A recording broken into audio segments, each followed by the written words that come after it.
Hello students, this is Bhavna Tiwari and I welcome you to the YouTube channel of Apex Classes। तो हम लोग जो हमारा chapter चल रहा है ह्यूमन सिस्टम, उसके अंदर हम लोगों ने अभी तक क्या क्या कौन कौन से ऑर्गन सिस्टम कंप्लीट कर लिए। हमने डाइजेस्टिव सिस्टम कंप्लीट कर लिया है, उसके बाद हमने respiratory system, blood and circulatory system किया और लास्ट क्लास में हम लोगों ने देखा है एक्सक्रीटरी सिस्टम।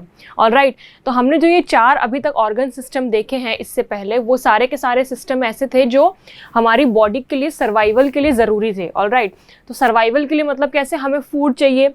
अगर एज अ पर्सन या एज अ ऑर्गेनिज्म या एज अ ह्यूमन में बात करूं तो मैं क्या कहूँगी कि मेरे को ज़िंदा रहने के लिए मेरा फूड डाइजेस्ट होना चाहिए, ठीक है, ताकि उससे एनर्जी मिल सके। मुझे ऑक्सीजन चाहिए, फिर ऑक्सीजन से मैं एनर्जी बना सकूं ऑक्सीजन और फूड को लेके, तो मतलब मुझे रेस्पिरेशन करना ज़रूरी है, ठीक है। मेरे बॉडी पार्ट्स में, हर एक बॉडी पार्ट्स तक ऑक्सीजन, फूड और सारे वाइटामिन, सब मिनरल्स, न्यूट्रिएंट्स सब पहुंचने चाहिए, ठीक है। तो मेरी बॉडी के लिए ब्लड एंड सर्कुलेटरी सिस्टम ज़रूरी है मेरे को सर्वाइव करने के लिए। और उसके बाद में फिर मेरी बॉडी के अंदर जो भी वेस्ट बन रहा है, जो भी वो मेरी बॉडी को टॉक्सिन ना बन जाए, वो वेस्ट वो टॉक्सिक ना बन जाए, उसके लिए उस वेस्ट को रिमूव करना ज़रूरी है। तो एक्सक्रीटरी सिस्टम भी ज़रूरी है मेरी बॉडी के लिए। आज की क्लास में जो हम सिस्टम ऑर्गन सिस्टम पढ़ रहे हैं that is reproductive system. Reproductive system की अगर हम बात करें तो पहली बात तो ये एक कोई आप कह सकते हो कि ये कोई लाइफ प्रोसेस नहीं है। मतलब एज अ ह्यूमन अगर मैं रिप्रोडक्शन नहीं करती हूँ, ठीक है, इट्स नॉट दैट कि मेरे को मेरे सर्वाइवल पे कोई बात आ जाएगी या फिर मैं सर्वाइव नहीं कर सकती। फॉर एग्जाम्पल, जिंदा रहने के लिए हमें ऑक्सीजन चाहिए, ठीक है, जिंदा रहने के लिए रिप्रोडक्शन की जरूरत नहीं है। आप नहीं भी करेंगे रिप्रोडक्शन तो कोई ऐसा कुछ नहीं होने वाला, ठीक है। बट फिर भी वाई इज रिप्रोडक्शन नेसेसरी, तो क्यों होता है, क्यों करना जरूरी रिप्रोडक्शन, वो देखेंगे हम लोग जरा कि रिप्रोडक्टिव सिस्टम क्या है। आज की क्लास में हम इसका एक पार्ट समझेंगे, ठीक है। नेक्स्ट क्लास में हम इसे फिर पूरा कंप्लीट करेंगे। सबसे पहले तो रिप्रोडक्शन है क्या, what is reproduction. Reproduction is a process in which one organism give birth to its offspring। सबसे पहले तो रिप्रोडक्शन है क्या। रिप्रोडक्शन वो प्रोसेस है जिसके अंदर एक ऑर्गेनिज्म अपने ऑफस्प्रिंग या अपने बच्चों को बर्थ देता है, दैट इज रिप्रोडक्शन, ठीक है। तो अपनी मतलब फॉर एग्जांपल रिप्रोडक्शन में अगर कोई पर्सन या अगर कोई ऑर्गेनिज्म, कोई भी ऑर्गेनिज्म हो, ठीक है, नॉट ओनली ह्यूमंस, अगर वो ऑर्गेनिज्म अपने ऑफस्प्रिंग को बर्थ नहीं देता है तो इट्स नॉट दैट कि उसके सर्वाइवल पे कोई बात आ जाएगी या कुछ ऐसा हो जाएगा, उसको सर्वाइव नहीं कर पाएगा, नहीं। बट फिर भी रिप्रोडक्शन क्यों जरूरी है। रिप्रोडक्शन जरूरी है because reproduction is essentially a process by which individuals produce new individuals of the same kind। एक कोई भी इंडिविजुअल अपने जैसा एक दूसरा इंडिविजुअल जो है वो प्रोड्यूस करेगा।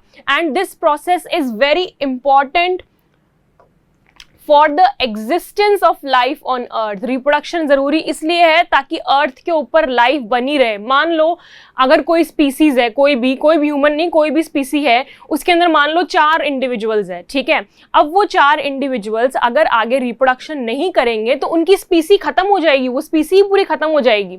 ह्यूमंस अगर रिप्रोडक्शन करना बंद कर दे तो ह्यूमंस की स्पीसी बचेगी क्या, खत्म हो जाएगी वो तो। क्योंकि ह्यूमंस अगर एक इंडिविजुअल ने बर्थ लिया है तो उसका मरना तय है, उसकी डेथ होगी एट द एंड कभी ना कभी, है ना।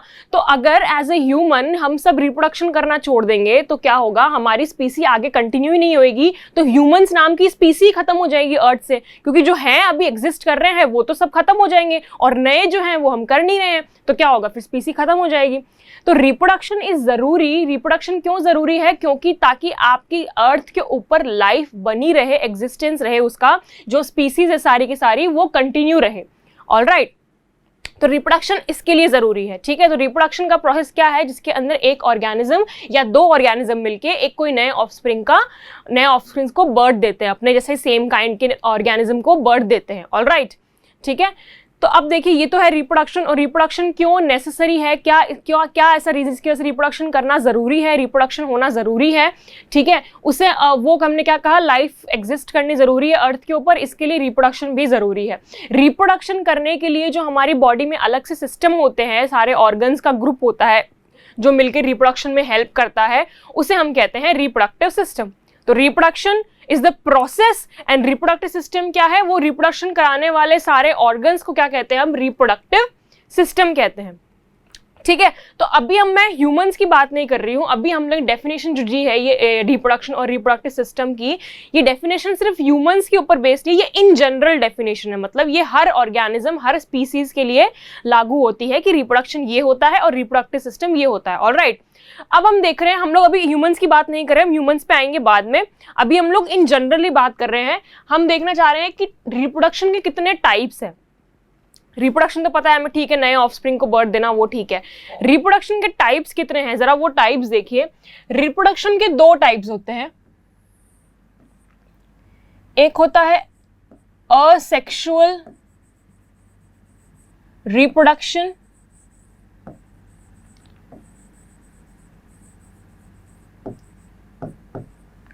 और दूसरा है सेक्सुअल रिप्रोडक्शन।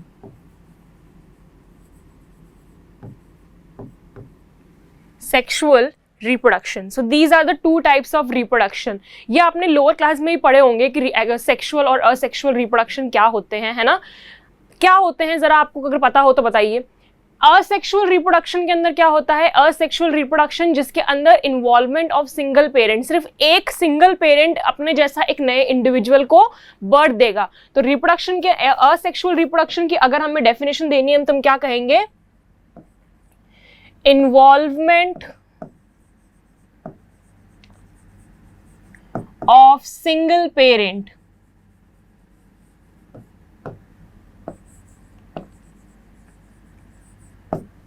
ठीक है। और सेक्सुअल रिप्रोडक्शन की बात करें हम तो कहेंगे involvement of two parents, involvement of two parents. Two parents कौन से, मतलब एक मेल होगा एक फीमेल होगा ऑब्वियसली, ठीक है।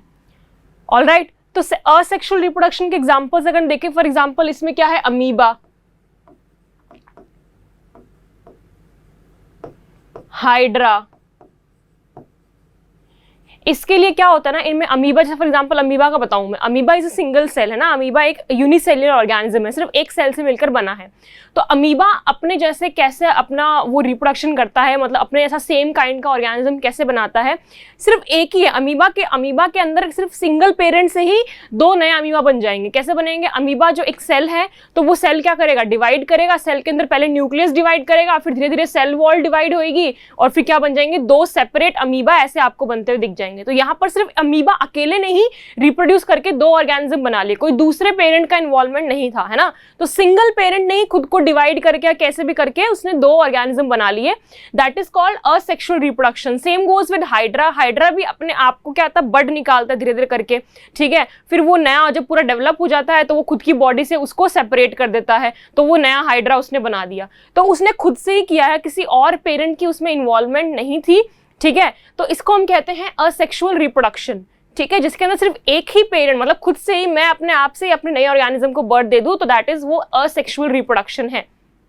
ऑलराइट, अब देखिए सेक्सुअल रिप्रोडक्शन क्या है। सेक्सुअल रिप्रोडक्शन मतलब होता है जिसमें दो पेरेंट्स का इन्वॉल्वमेंट होता है, मेल और फीमेल, मेल और फीमेल दोनों पेरेंट्स के इन्वॉल्वमेंट से नए ऑर्गेनिज्म का बर्थ होता है। कैसे इन्वॉल्वमेंट होता है, देखो मेल और फीमेल दोनों क्या करते हैं, गैमेट्स रिलीज करते हैं। क्या रिलीज करते हैं, गैमेट्स, ठीक है। गैमेट्स मतलब क्या होता है, गैमेट्स मतलब होता है सेक्स सेल्स, ठीक है।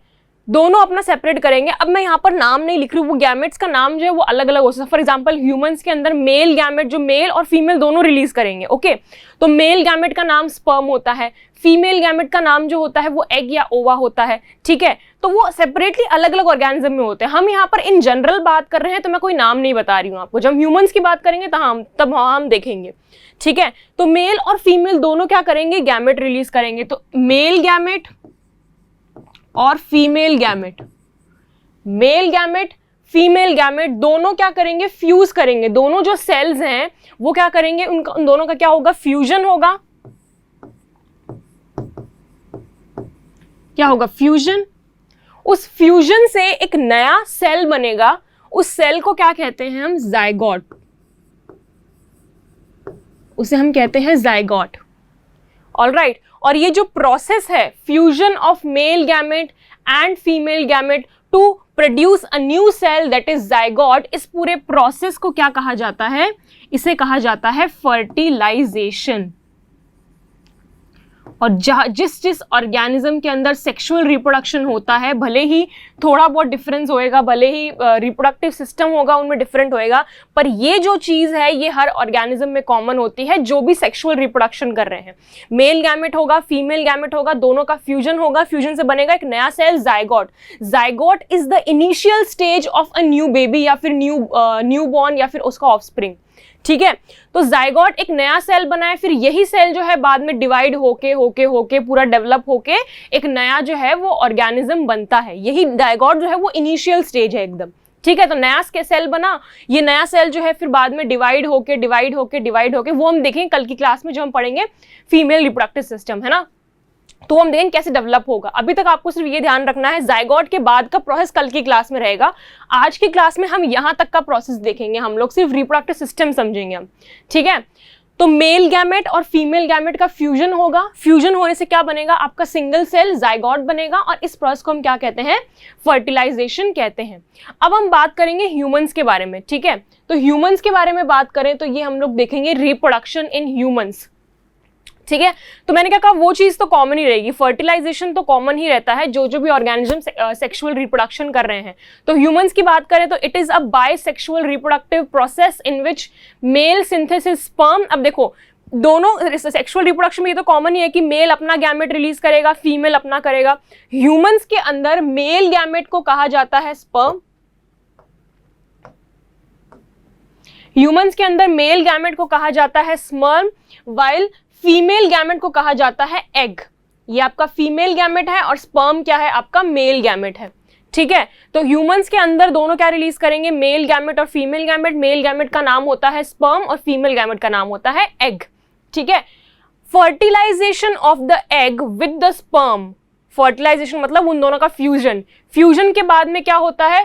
Produces zygote. ये मैं बता चुकी आपको, दोनों फ्यूज होंगे, फ्यूज होने के बाद क्या बनाएंगे? जाइगोट बनाएंगे, जिससे फिर बाद में which further give rise to a new organism, जिससे बाद में वो जाइगोट जो है वो आगे डेवलप होके एक पूरा नया ऑर्गेनिज्म या नया ह्यूमन बनता है। ठीक है, तो ऐसे ये एक हमने क्या देख लिया, एक ब्रीफ उसका वो एक ओवरलाइन हमने देख लिया कि इस तरह से प्रोसेस चलेगा। नाउ अब देखो, ये तो ऐसा प्रोसेस होगा। अब मेल अपना अलग से गैमेट रिलीज करेगा, फीमेल अपनी अलग से गैमेट रिलीज करेगी। कहाँ से करेगी? जैसे फॉर एग्जांपल हमारे डाइजेशन के लिए हमारे पूरी बॉडी के अंदर डाइजेस्टिव ऑर्गन रहता है ना, डाइजेस्टिव सिस्टम रहता है, उसमें stomach, intestine, mouth, oesophagus, large intestine, सब चीज़ें होती है ना। तो वैसे ही रिप्रोडक्टिव सिस्टम के लिए भी रिप्रोडक्टिव ऑर्गन्स है सेपरेटली, रिप्रोडक्शन के लिए भी हमारी बॉडी में अलग अलग ऑर्गन्स हैं। ठीक है, अब वो ऑर्गन्स जो हैं ऑब्वियसली वो मेल में अलग होंगे और फीमेल में अलग होंगे, बाकी चीजें सब कॉमन होती है। ठीक है, लंग्स हो गया, हार्ट हो गया, बाकी सब डाइजेस्टिव सिस्टम हो गया, एक्सक्रीटरी हो गया, जो चीजें हमने अभी तक पढ़ी है ना वो सब की सब मेल और फीमेल दोनों में सेम रहती है, कॉमन रहती है। बट जो रिप्रोडक्टिव ऑर्गन्स है या रिप्रोडक्टिव सिस्टम जो पूरा है जिसमें सारे ऑर्गन्स आ जाएंगे, ठीक है, वो सिस्टम जो है वो मेल में डिफरेंट होता है, फीमेल में डिफरेंट होता है। क्यों? क्योंकि मेल जो है वो अपना सेपरेट गैमेट रिलीज करता है और फीमेल जो है वो अपना सेपरेट गैमेट रिलीज करती है, और फिर उन दोनों का होता है फर्टिलाइजेशन, जिससे फॉर्म होता है जाइगोट। ऑलराइट, तो हम लोग बारी बारी देखेंगे। सबसे पहले देखेंगे हम मेल गैमेट, ठीक है, उसके बाद देखेंगे हम सबसे पहले देखेंगे हम मेल रिप्रोडक्टिव सिस्टम, और कल की क्लास में फिर हम समझेंगे फीमेल रिप्रोडक्टिव सिस्टम। तो आज की क्लास में हम देखेंगे मेल रिप्रोडक्टिव सिस्टम। नाउ एक और चीज, हमने क्या बोला? मेल अपना सेल रिलीज करेगा, गैमेट रिलीज करेगा, फीमेल अपनी करेगी। अब जो ऑर्गन्स इनको रिलीज करते हैं, जो ऑर्गन्स गैमेट्स को रिलीज करते हैं, स्पर्म और एग को, दोनों को मैं जनरली एक साथ ही बोल रही हूँ, जो ऑर्गन्स गैमेट को रिलीज करते हैं ना, उन ऑर्गन्स को कहते हैं हम गोनड्स, या फिर क्या कह सकते हैं हम? Sex organs. ऑलराइट, उन्हें कहते हैं गोनट्स। तो ये ऑर्गन जो है ना, ये रिप्रोडक्टिव सिस्टम के अंदर होंगे, मेल में भी होंगे और फीमेल में भी होंगे, और यही क्या रिलीज करेंगे, आपके गैमेट रिलीज करेंगे। तो मेल में भी सेपरेट, मेल में भी एक होएगा गोनट्स, ठीक है, फीमेल में भी एक होएगा गोनट्स, और वो दोनों क्या करेंगे, गैमेट्स को रिलीज करेंगे। तो हम लोग अभी शुरू कर रहे हैं आज की क्लास में मेल रिप्रोडक्टिव सिस्टम जो है उसको हम देखेंगे। उसके पहले हम लोग को देखना है प्यूबर्टी।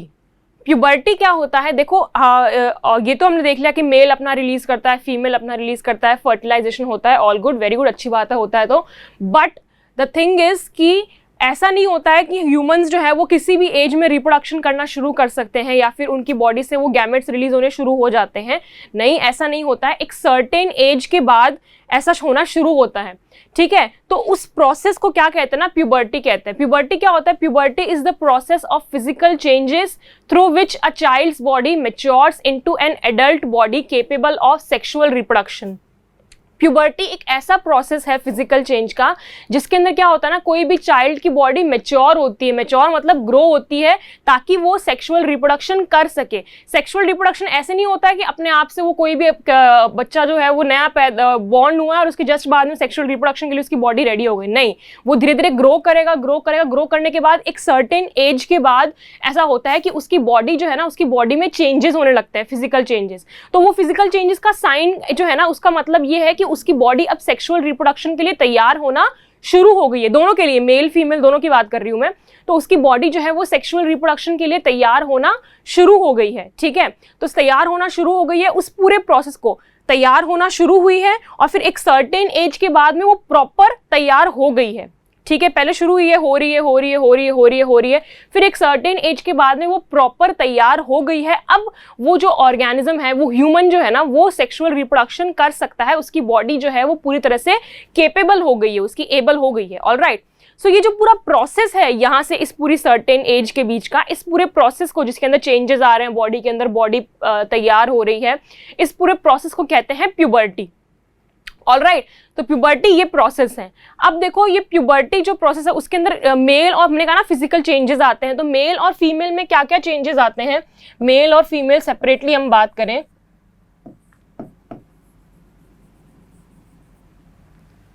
ठीक है। तो मेल की अगर हम बात करें, मेल में क्या होता है, मेल के अंदर होता है कि उनकी वॉइस का हैवी होना, ठीक है, भारी आवाज हो जाती है, पब्लिक हेयर्स ग्रो होना, प्राइवेट पार्ट्स में हेयर ग्रो होना, और इसके अलावा बियर्ड ये सब आना, ये सारी चीजें क्या साइन है कि प्यूबर्टी जो है मेल के अंदर वो आ गई है, मतलब प्यूबर्टी प्रोसेस जो है वो स्टार्ट हो गया है मेल के अंदर। फीमेल में क्या क्या चेंजेस होते हैं, फीमेल के अंदर फीमेल की वॉइस जो होती है वो तीखी होती है, श्रिल होती है, ठीक है, स्किन का सॉफ्ट रहना, ठीक है, वही पब्लिक पार्ट्स पे और प्राइवेट पार्ट्स पे लाइट हेयर्स आना, ठीक है। और उसके अलावा क्या होता है, सबसे मेन जो होता है फीमेल के अंदर की वो प्यूबर्टी जो है वो स्टार्ट हो गई है, उसका होता है मेंस्ट्रुएशन स्टार्ट होना। फीमेल की जब मेंस्ट्रुएशन स्टार्ट हो जाती है, इसका मतलब प्यूबर्टी जो प्रोसेस है वो स्टार्ट हो गया और उनकी बॉडी जो है सेक्सुअली रिप्रोड्यूस करने के लिए रेडी होने लग गई है, ठीक है। तो ये आपका मेल और फीमेल के अंदर क्या क्या चेंजेस होते हैं, मतलब ये चेंजेस आने के बाद स्किन ऑयली हो जाना, दोनों में होता है ये, स्किन ऑयली हो जाना बहुत ज़्यादा, ठीक है, ऑयल प्रोड्यूस करती है स्किन बहुत, ये सब चीज़ें होती है ना। इनसे पता चलता है कि मेल और फीमेल की बॉडी के अंदर अब कुछ फिजिकल चेंजेस आ रहे हैं और उनकी बॉडी अब सेक्सुअली रिप्रोड्यूस करने के लायक बनने लगी है। अब एक बात करें हम उस एज की, तो हम बात करें मेल के अंदर जो ये प्रोसेस है ना, ये 13 से 15 की एज के अंदर ये स्टार्ट हो जाता है, और फीमेल की बात करें तो 12 से 14 की एज में। तो आप देख रहे हो कि जनरली फीमेल के अंदर ये प्रोसेस जो है ना वो जल्दी स्टार्ट हो जाता है थोड़ा, ठीक है, 1-2 साल पहले मेल से फीमेल की बॉडी के अंदर ये प्रोसेस थोड़ा जल्दी स्टार्ट हो जाता है। ये ऐसा 13 से 15 एज एक अप्रोक्सीमेशन है, ऐसा एग्जैक्ट नहीं है कि 13 साल के होते ही शुरू हो जाएगा, वो डिपेंड करता है किसकी बॉडी कैसी है। तो एक अप्रोक्सीमेशन है कि इस एज के अराउंड शुरू हो जाता है। ऑलराइट, और जब बॉडी ये तो हुई है, तैयार होना शुरू हुई है, अभी खत्म कब होगी, 18 से 19 की एज में बॉडी जो है वो कंप्लीटली सेक्सुअल रिप्रोडक्शन के लिए, दोनों के अंदर ही मेल फीमेल सेक्सुअल रिप्रोडक्शन के लिए कंप्लीटली केपेबल हो जाती है, ठीक है। अब जो है वो ह्यूमन सेक्सुअली रिप्रोड्यूस करने के एकदम केपेबल हो गए हैं, वो कर सकते हैं, ठीक है। तो ये स्टार्टिंग है, और 18 से 19 या 20 की एज मान लो, ठीक है, उस तक क्या होता है ना, उनका रिप्रोडक्शन करना वो स्टार्ट कर सकते हैं, या फिर कहो उनकी बॉडी केपेबल हो जाती है ऐसा करने के लिए। ऑलराइट, नाउ अब देखो एक और चीज आपको जाननी जरूरी है जो हम आगे भी देखेंगे, पर आपको फिर भी ध्यान रखना यहाँ पर जरूरी है, वो क्या है कि जो हमने कहा था ना गोनड्स, जो सेक्स ऑर्गन्स है, उनका एक काम तो ये है ही गैमेट रिलीज करना, दूसरा काम उनका होता है हार्मोन्स रिलीज करना। हालांकि हम वो आगे भी देखेंगे क्या काम होता है, हार्मोन्स रिलीज करना। कौन? गोनड्स। ठीक है, हार्मोन्स भी रिलीज करते हैं। हार्मोन्स क्या होते हैं? पहली बात तो हार्मोन्स होते हैं केमिकल मैसेंजर्स।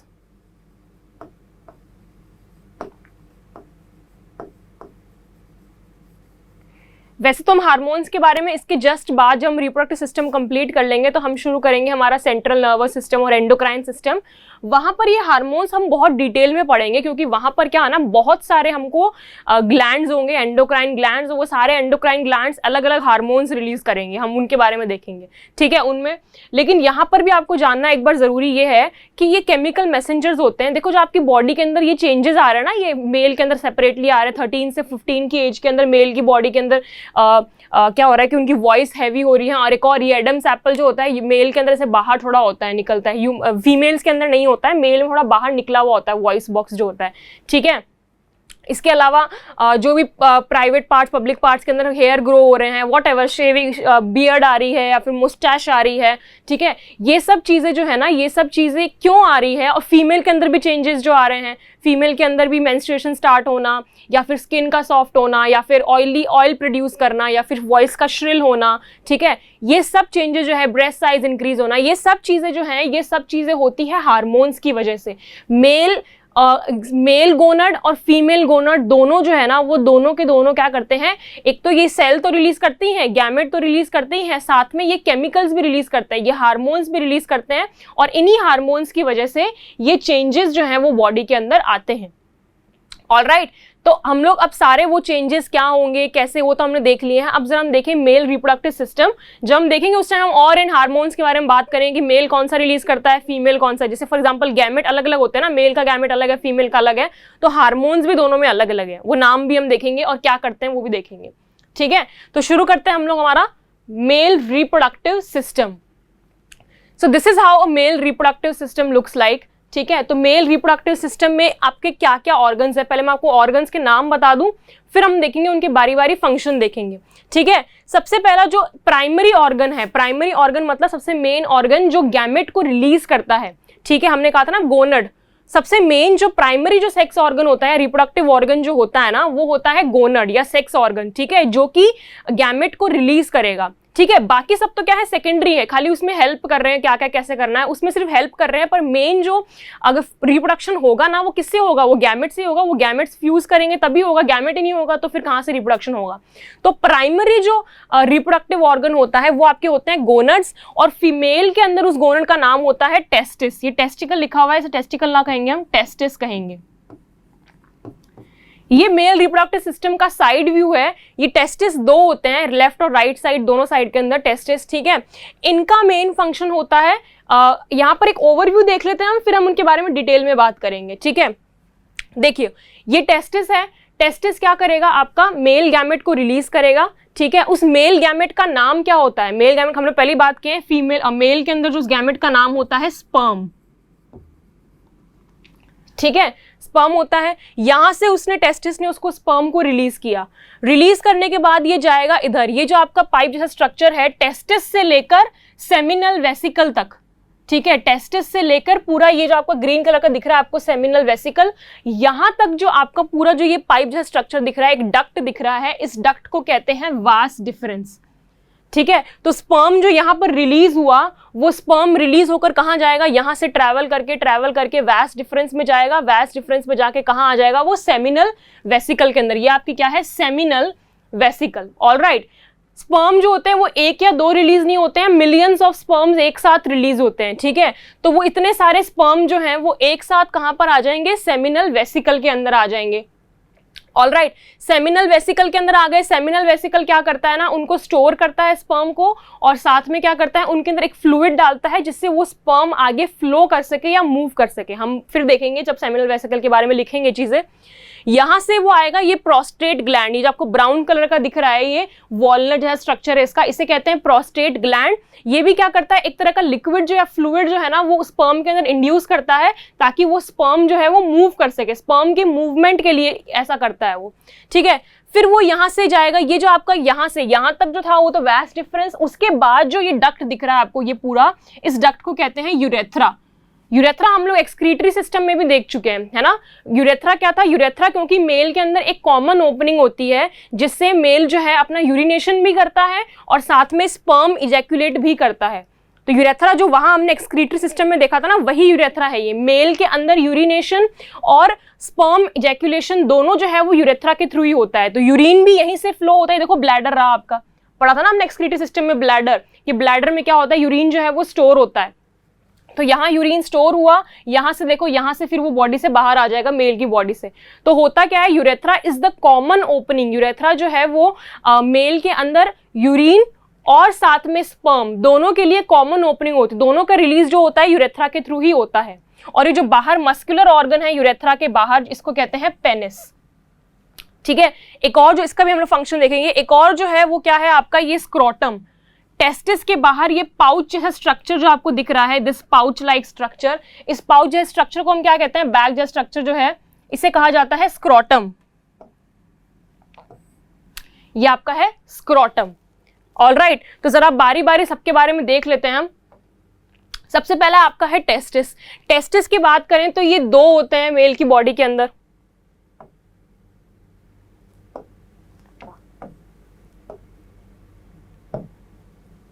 ये टू पेयर, एक पेयर की फॉर्म में होता है, ये ऐसे लिखते हैं हम इसे।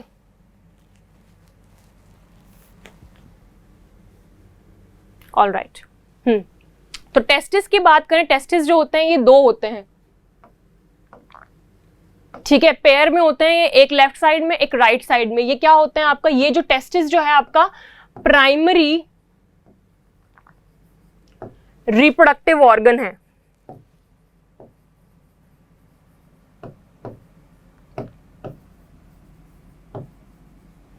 प्राइमरी रिप्रोडक्टिव ऑर्गन है, ठीक है। टेस्टिस का फंक्शन क्या होता है, टेस्टिस का फंक्शन होता है रिलीज करना गैमेट। वो गैमेट कौन सा है आपका, स्पर्म है, ठीक है। स्पर्म जो है, टेस्टिस जो है वो एक रिलीज नहीं करता है, स्पर्म होते हैं मिलियंस ऑफ स्पर्म एक साथ रिलीज होते हैं।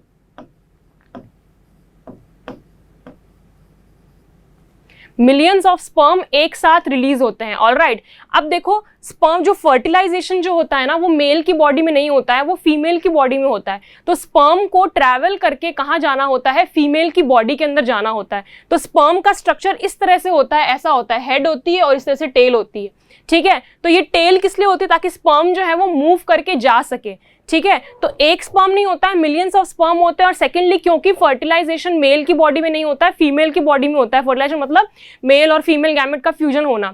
वो फ्यूजन जो है वो कहाँ पर होता है, फीमेल की बॉडी के अंदर होता है। तो फीमेल की बॉडी के अंदर होता है, इसलिए जरूरी ये है कि स्पर्म जो है उसको वो मूव कर सके ढंग से, ठीक है। उसका स्ट्रक्चर कुछ इस तरह से होता है। स्क्रोटम की बात करें, स्क्रोटम हमने देखा था पीछे, फिर देखिए आप, ये रहा आपका ये रहा scrotum, this is your scrotum. ये पाउच जो है स्ट्रक्चर है। तो स्क्रोटम की बात करें, स्क्रोटम का फंक्शन क्या होता है, ये सारे, अब देखो टेस्टिस के बाद जितने भी ऑर्गन्स है ना, वो सारे के सारे क्या है आपके, सेकेंडरी है। मेन तो खाली टेस्टिस ही है जो मेन जो गैमेट को रिलीज करेगा, बाकी सबके सब क्या है, सेकेंडरी है। तो स्क्रोटम क्या करता है, टेम्परेचर रेगुलेट करता है, टेम्परेचर रेगुलेट, ठीक है। टेम्परेचर कैसे रेगुलेट करता है, देखो क्या होता है ना, स्क्रोटम एक बैग जैसा स्ट्रक्चर है। हमारी ह्यूमन बॉडी का जितना पूरा टेम्परेचर होता है ना, उससे थोड़ा कम टेम्परेचर टेस्टिस को चाहिए होता है ताकि वो स्पर्म को रिलीज कर सके। तो टेस्टिस के बाहर स्क्रोटम है ना, वो पूरा पाउच है स्ट्रक्चर, तो स्क्रोटम क्या करता है, टेस्टिस का टेम्परेचर जो है वो ह्यूमन बॉडी से थोड़ा कम कर देता है ताकि वो स्पर्म रिलीज कर सके। अगर ह्यूमन बॉडी से नॉर्मल जो ह्यूमन बॉडी का टेम्परेचर है उससे 2 या 3 डिग्री कम टेम्परेचर नहीं होगा तो टेस्टिस जो है वो मेल गैमेट को रिलीज नहीं करेगा। तो वो गैमेट्स रिलीज करने के लिए क्या होता है ना कि स्क्रोटम को उसका वो क्या करता है, टेम्परेचर को थोड़ा कम कर देता है। अब टेम्परेचर कम हो गया, अब वो आराम से अपना स्पर्म रिलीज कर सकता है। तो स्क्रोटम का काम सिर्फ कितना है, टेम्परेचर को रेगुलेट करना, किसके लिए, टेस्टिस के लिए, ताकि टेस्टिस जो है वो अपना काम कर सके या गैमेट्स को रिलीज कर सके। ऑलराइट, अब हम बात करें वैस डिफरेंस की। तो वैस डिफरेंस क्या है, एक डक्ट है खाली, ठीक है, डक्ट है मतलब पाइप जैसा है, इसका काम क्या है, स्पर्म को कैरी करना। स्पर्म कैरी करना कहां से कहां तक करेगा स्पर्म कैरी, ये स्पर्म कैरी करता है from testis to seminal vesicle. Testis से सेमिनल वेसिकल तक ये स्पर्म को कैरी करता है। देखो जरा, यहां से स्पर्म रिलीज हुआ, स्क्रोटम ने क्या किया, टेम्परेचर रेगुलेट किया, तो इसने स्पर्म बहुत सारे रिलीज कर दिए। अब यहां से लेकर यहां तक पूरा जो है, ये जो पूरा पाइप है, टेस्टिस से लेकर सेमिनल वेसिकल तक, इसको हम क्या कहते हैं, वैस डिफरेंस कहते हैं। इसका फंक्शन सिर्फ क्या है, स्पर्म को कैरी करने का है, यहां से सेमिनल वेसिकल तक लेके जाने का। ऑलराइट, ये हो गया यहां तक वैस डिफरेंस। अब वैस डिफरेंस कहां तक ले गई उसको, सेमिनल वेसिकल तक। तो सेमिनल वेसिकल तक क्या करते हैं, देखो सेमिनल वेसिकल जो होता है ना, वो पहली बात तो क्या करता है, इन दोनों का ही फंक्शन एक बता रही हूं, मेन जो है वो सेमिनल वेसिकल है, प्रोस्टेट ग्लैंड का मेन फंक्शन नहीं है। सेमिनल वेसिकल जो क्या करता है, पहली बात तो स्पर्म को स्टोर करता है, ठीक है, स्पर्म को स्टोर करता है बिफोर इजैक्यूलेशन।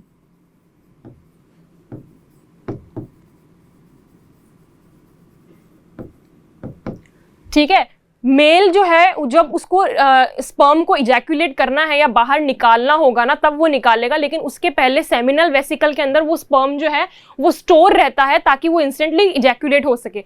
तो एक तो काम है सेमिनल वेसिकल का स्पर्म को स्टोर करके रखने का। दूसरी चीज फिर मैंने आपको क्या बताया, स्पर्म को बहुत लॉन्ग ट्रैवल करना रहता है, क्योंकि जो आपका फर्टिलाइजेशन है वो कहाँ होता है, फीमेल की बॉडी के अंदर होता है, ठीक है। तो ट्रैवल करने के लिए, ताकि वो आसानी से फ्लो करके जा सके उसकी बॉडी के अंदर, उसके लिए क्या होता है ना, वो एक फ्लूइड रिलीज करता है, ठीक है, फ्लूइड रिलीज करता है ताकि स्पर्म जो है वो फ्लो कर सके। और उस फ्लूइड का नाम क्या होता है, इस फ्लूइड का नाम होता है सीमन,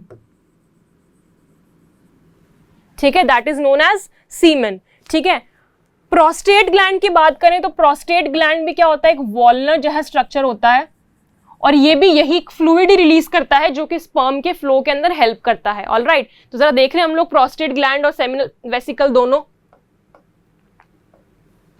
हाँ देखो, यहां पर क्या हुआ, स्पर्म रिलीज होके गया कहां पर, वैस डिफरेंस में। अब बेचारा इतना तो ट्रैवल कर ही लेगा, लेकिन आगे उसको बहुत ट्रैवल करना है, आगे फीमेल की बॉडी में बहुत ट्रैवल करना है, ठीक है। तो वो ट्रैवल कर सके उसके लिए क्या होता है ना, सेमिनल वेसिकल एक तो स्टोर करके रखेगा, जब निकालना होगा ताकि उसके लिए वो उसके पास स्टोर रहे, तो स्टोर करके रखेगा। और दूसरा उसके अंदर क्या करता है, फ्लूइड मिक्स करता है, वो क्या नाम है उसका, सीमन, ठीक है। तो सीमेन क्या करता है ना, वो एक फ्लूइड हो गया ना, अब पहले खाली स्पर्म अकेला था, अब उसमें फ्लूइड भी आ गया, तो फ्लूइड क्या करता है, फ्लो करता है, आपको पता है फ्लूइड का काम ही है फ्लो करना।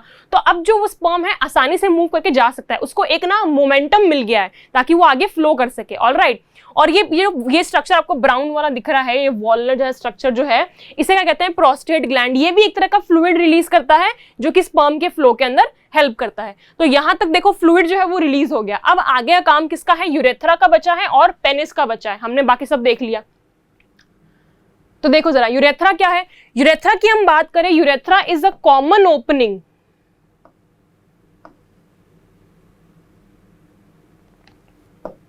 urethra is a common opening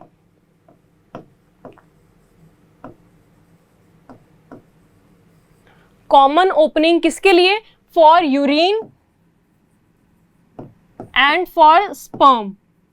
sperm और यूरिन दोनों के लिए एक कॉमन ओपनिंग है यूरेथ्रा। मेल के अंदर ये कॉमन होती है, फीमेल में नहीं होता है। फीमेल की बॉडी के अंदर फीमेल गैमेट को रिप्रोडक्शन के लिए सेपरेट ओपनिंग है, और जो आपका यूरिन है उसके लिए सेपरेट ओपनिंग होती है। मेल के अंदर दोनों के लिए कॉमन ओपनिंग होती है। यूरिनेशन भी यूरेथ्रा के थ्रू होता है और स्पर्म इजैकुलेशन भी यूरेथ्रा के थ्रू ही होता है। ऑलराइट, तो urethra is the common opening, ठीक है।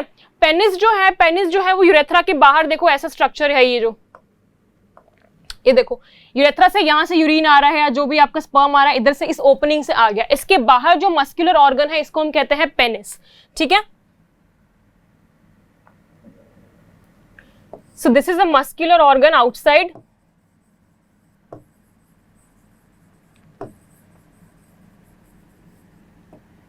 यूरेथ्रा। यूरेथ्रा की आगे कह सकते हो, यूरेथ्रा के लिए प्रोटेक्टिव पार्ट है ये, ठीक है, यूरेथ्रा का।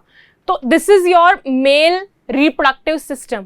पर अभी ये कंप्लीट नहीं हुआ, एक चीज मुझे और बतानी है। ये तो हमने देख लिया, देखो फिर से मैं डायग्राम में जाके पूरा आपको एक बार वापस अगर दिखाऊं, ठीक है, तो क्या हुआ, यहां से हुआ आपका टेस्टिस से, टेस्टिस जो है वो आपका मेन ऑर्गन है, जो गोनड है जिसको हम कहते हैं, वो मेन प्राइमरी ऑर्गन है, बाकी सब सेकेंडरी है। ऑलराइट, टेस्टिस से स्पर्म रिलीज हुआ, ठीक है। स्पर्म रिलीज करने में हेल्प कौन कर रहा है, ये पाउच जैसा स्ट्रक्चर जो है स्क्रोटम, क्योंकि ये टेम्परेचर को रेगुलेट कर रहा है, ठीक है। क्योंकि टेम्परेचर जो है, टेस्टिस का टेम्परेचर जो है वो आपकी ह्यूमन बॉडी से 2 या 3 डिग्री लो होना चाहिए, कम होना चाहिए, तभी वो स्पर्म रिलीज करेगा। स्पर्म रिलीज करके इस डक्ट से गया, कौन सा डक्ट, वास डिफरेंस, कहां तक गया, सेमिनल वेसिकल तक। सेमिनल वेसिकल उस स्पर्म को स्टोर करके रखेगा ताकि जब इजैकुलेट करना हो तो बाद में इजैकुलेट कर दे, ठीक है, स्टोर करके रखेगा। और साथ में एक फ्लूइड भी डालेगा इसके अंदर, उस फ्लूइड का नाम क्या है, सीमन, ताकि वो फ्लो कर सके आगे, जब वो फीमेल की बॉडी में एंटर कर जाएगा उस टाइम वो फ्लो कर सके, इसके लिए फ्लूइड। प्रोस्टेट ग्लैंड भी सेम फ्लूइड डालेगा। यहां से फिर वो स्पर्म जो है वो ट्रैवल करके बॉडी से बाहर आएगा। यूरेथ्रा जो है that is common opening for both urine and for sperm. Alright, एक चीज और जो मैंने आपको कहा था कि मैं आपको बताऊंगी, वो क्या है, दैट इज हार्मोन्स। हार्मोन्स जो है वो कौन से रिलीज करते हैं, टेस्टिस का जो एक और फंक्शन है वो मैं यहां लिख देती हूं। जो आपकी बॉडी के अंदर, मेल की बॉडी के अंदर चेंजेस आते हैं, ठीक है, सारे के जो भी प्यूबर्टी के अंदर चेंजेस आते हैं, वो चेंजेस क्यों आते हैं, आप देखो टेस्टिस का अगर फंक्शन आपके एग्जाम में आता है, टेस्टिस के 2 फंक्शन है। पहला, टेस्टिस का दोनों ही, चाहे फीमेल में बात, जब हम फीमेल में बात करें तब भी हम देखेंगे कि वहां पर जो फीमेल गोनड है आपका, उसके भी 2 ही फंक्शन होंगे, ठीक है। तो पहले हम टेस्टिस की बात करें, टेस्टिस के 2 फंक्शन है। पहला तो स्पर्म को रिलीज करना, दूसरा है हार्मोन को रिलीज करना। किसको, हार्मोन। अब आपको उस हार्मोन का नाम याद रखना है, मेल में भी और फीमेल में भी। अभी हम मेल का बताते हैं। मेल के अंदर कौन सा हार्मोन रिलीज करता है, वो हार्मोन होता है टेस्टोस्टेरॉन, ठीक है। तो this is the hormone which is responsible for the physical changes in the male during the puberty. Puberty के टाइम पर जो भी मेल की बॉडी में फिजिकल चेंजेस आ रहे हैं वो सारे के सारे इस हार्मोन की वजह से आ रहे हैं। तो बेसिकली ये हार्मोन जो है वो मेल की बॉडी को सेक्सुअली रिप्रोड्यूस करने के लिए प्रिपेयर कर रहा है। And same goes for female. Female के अंदर भी सेम होएगा, जो फीमेल का सेक्स ऑर्गन जो होगा वो ये तो रिलीज करेगा ही, एग तो रिलीज करेगा ही, ठीक है, जो आपका सेक्स सेल है वो तो रिलीज करेगा ही, साथ के साथ में हार्मोन भी रिलीज करेंगे। जो बॉडी के अंदर चेंजेस आ रहे हैं वो सारे के सारे वो हार्मोन्स जो हैं उनकी वजह से होते हैं, ठीक है।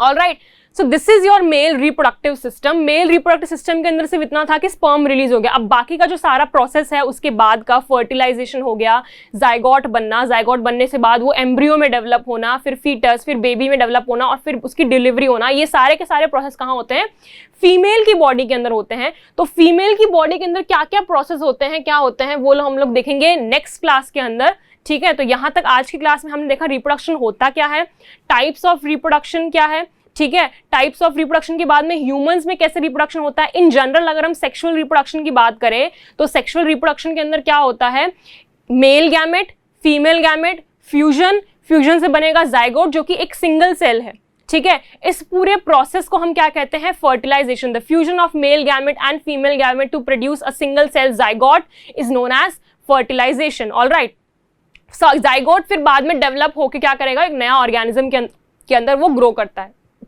So this is all for today. Next class में हम लोग देखेंगे female reproductive system, female reproductive system का पूरा स्ट्रक्चर देखेंगे और फर्टिलाइजेशन के बाद फर्टिलाइजेशन कहाँ होता है फीमेल की बॉडी के अंदर, फिर कैसे वो डेवलपमेंट होता है उसको, ये सारी चीजें हम लोग देखेंगे फीमेल रिप्रोडक्टिव सिस्टम के अंदर। So that's all for today. So I will see you in the next class. Thank you very much students. Subscribe करें हमारा apex classes edutech YouTube channel. साथ ही बेल आइकन को क्लिक करना बिल्कुल ना भूलें ताकि आगे आने वाले सभी यूट्यूब वीडियोस की अपडेटेड नोटिफिकेशंस सबसे पहले आपको मिले। Apex classes edutech, subscribe now.